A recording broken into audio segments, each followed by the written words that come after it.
Welcome back to Becoming a Published Author is Fun. And if that doesn't make any sense to you, check out episode 8 where I explain that. Today we are in episode 44 and we're looking at opportunity. As authors, that's something we're always very interested in. Opportunity to write, the opportunity to get published, the opportunity to display our products, to market our products, do different things. Opportunity is a big word in our lives. And I want to discuss that. And the reason I want to discuss that, I'm going to use my story. This is not your story, and please don't think that I'm saying that your story has to match my story. My story is simply to illustrate how things can work, how God can work in your life, revealing things, opening doors, closing doors, so that you have that opportunity to be a published author. And so we're going to start out in 1973. In 1973, on May 9th, I was in a motel room, a Best Western motel room in Kalamazoo, Michigan. My job had taken me there for a 13-week work schedule. And while I was there, I went to a local church, and on weekends I'd go home and visit my home church. But I had been fighting a battle. A battle is not necessarily for me to go into here, but it was a battle about a spiritual battle. I didn't know it was a spiritual battle. I thought it was simply a doctrinal thing. But when I went to that local church and talked to that local pastor, he pulled the rug out from underneath me, quoted me a verse that I went back to my motel room and looked it up. And that verse basically had nothing to do with salvation. But what it did is it pulled away all the arguments I had on the particular doctrine I was concerned about. And that opened me up to the gospel. Many of you may have heard of the Romans Road. It's simply that we're all sinners, that we need a Savior, that the wages of sin is death, but God commendeth His love toward us. And finally it ends up, whosoever shall call upon the name of the Lord shall be saved. Now, there's different verses you can use other than the ones I just used. But that gospel struck me very, very hard right then and there. And I just had my arguments all torn away, and it left me vulnerable to hearing the truth. And that truth shook me, and that truth convicted me. And I was in a motel room, and so I was sitting at a desk, and right behind me was my bed. So that's how close it was. I got up out of my chair, turned around, facing the bed, knelt down, and I knelt down as a sinner on my way to hell. And after I asked Jesus Christ into my life, I got back up. I was still a sinner. We have our sin nature until the day we die. But I was now forgiven. I now had a home in heaven. And that was the first opportunity that I had. The opportunity to get saved and to begin a life walking with Christ. That was my first opportunity. But along with that opportunity there came what I later look back on as a vision. Now, I didn't think of it as a vision at the time, but I became concerned about missions.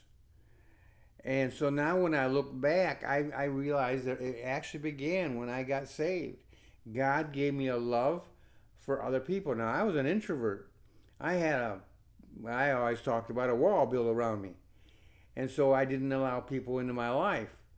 Well, you cannot start telling other people about Christ, inviting people to church, sharing your own testimony and things of this nature, and still have that wall. And that wall started coming down. It took a while, but it did come down. And in 1974, between 1974 and 1976, the Lord really bore down on me on missions. It became a conviction, a burden of my heart. And in 1976, that's when I took what at that point was just a simple savings account that I had set up, was saving money and was using it to support missions. That savings account then on became a limited liability corporation, an LLC. And that started out in 1976. And it went until 1993. And the reason it didn't ended up being closed down was it was being financed by investments in the stock market. And don't get me wrong, I wasn't a guru by any measure. But I went into it. I had peanuts to invest, and I invested them. I got peanuts back. I made profits. Those profits went in to Christian Fund of America, CFA. And Christian Fund of America supported missions, evangelists, and of course the local church. And so that was for almost 30 years there. No, 20 years, I'm sorry. Almost 20 years. And so that was a ministry that I was in, and God was blessing and using it. But as I was doing the investments, I realized all the signs were pointing to a bear market coming. And finally it got so strong that I got out of the stock market just in time, just before it collapsed. And so I got out, and for a little bit longer than that, it continued on until 1993, when I no longer had that funding and could not support it anymore, and so I had to get out of it.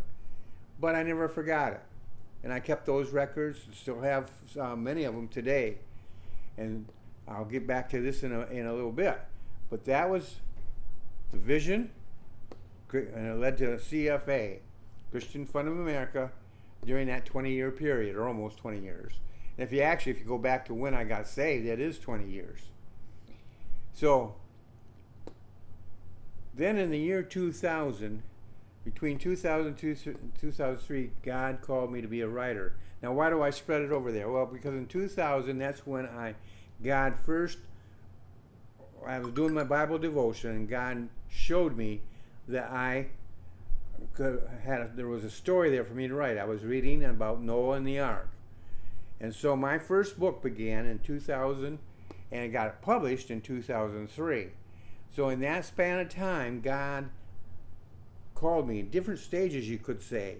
It started out with the creation of a story, continued on as I wrote the story, and then when I got it published in 2003, I knew God had called me to be a writer. I had always wanted to be a writer, but now I knew I had the call of God in my life. And I knew that He wanted me to write Christian books.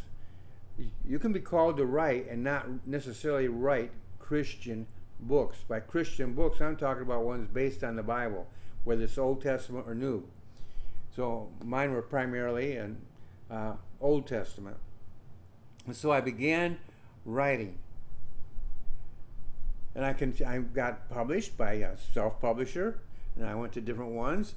But in 2014, my wife and I met at McDonald's, a great place to make decisions, and we formed T&R Independent Books. T standing for Teresa, later Tess, and the R standing for Ronald, later, at the same time, R. Frederick Riddle.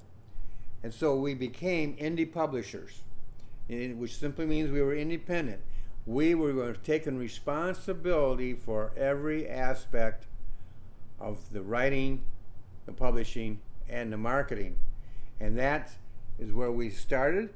We had a rough start. I had a heart attack the same month that we founded it. Later on, a couple of years later, actually 2018, she developed it in 2017. We discovered cancer in 2018, and then again in 19. And so that was an up and down battle of personal things.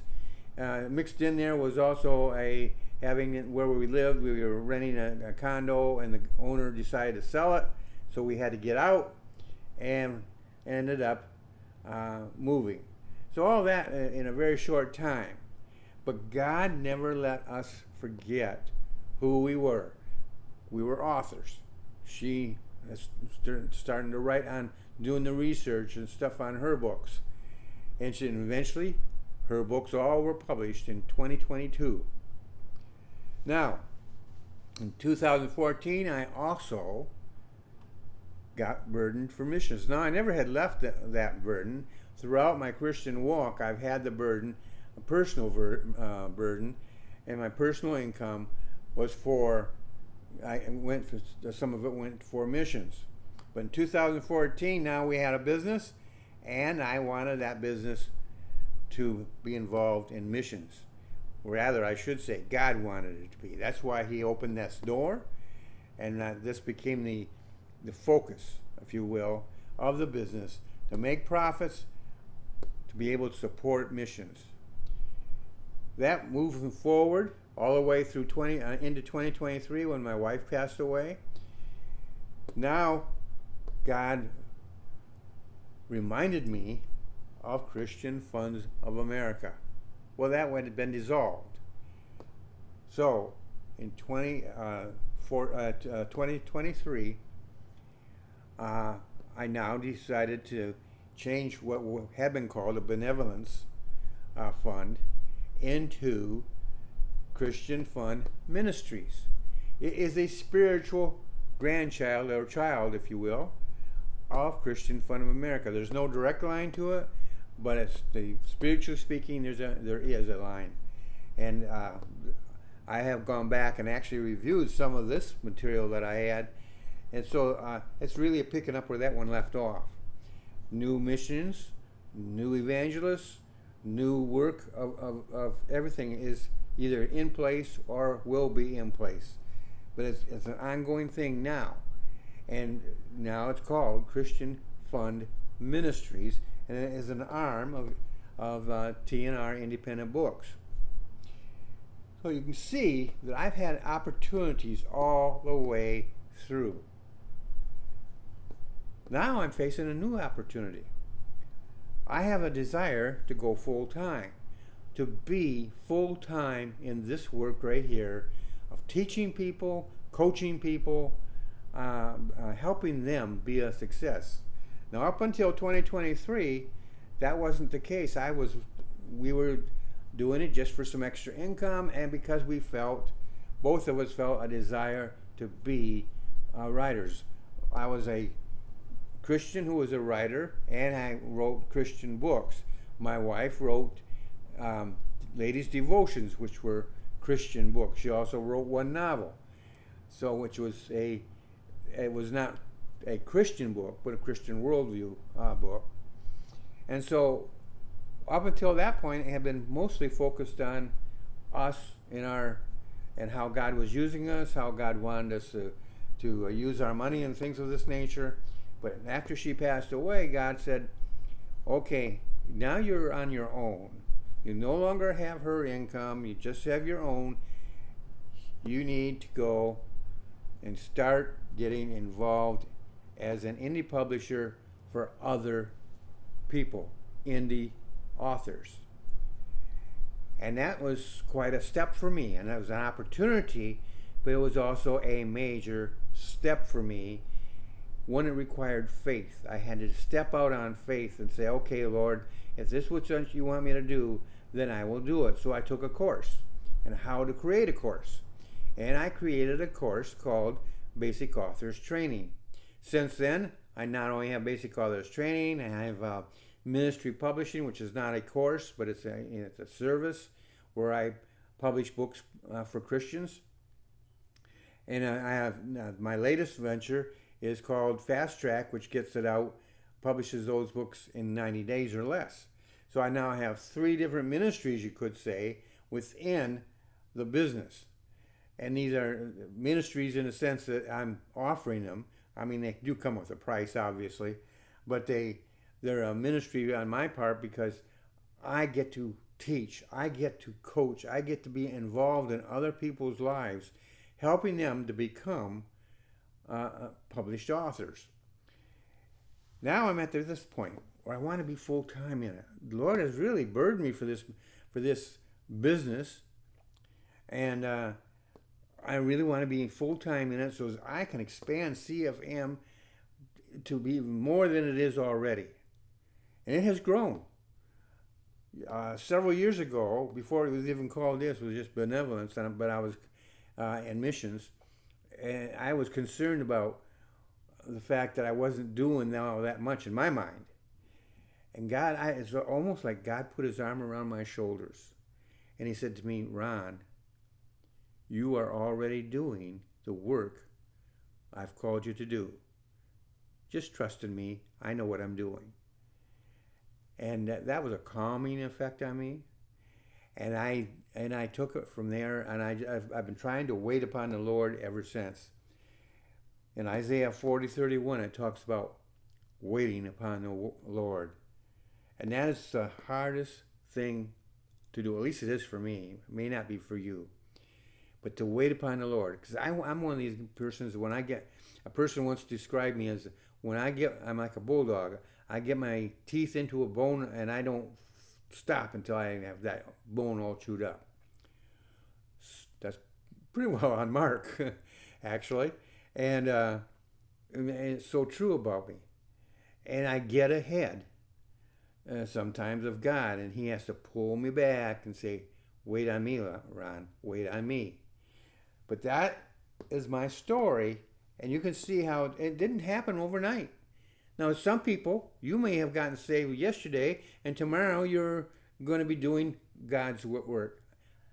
It doesn't follow a particular pattern as far as time is concerned. It does follow a pattern, but it's God's pattern, and you'll find that in the Bible, and he applies his lessons to you.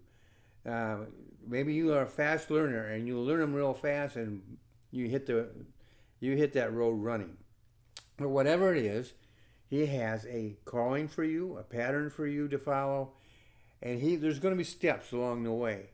Steps that you might record, or you might just have them up here in your head. But in either case, they are steps from where you are here when you get saved to when you're down here and you're serving him, whether it's full-time or part-time. And that's another thing.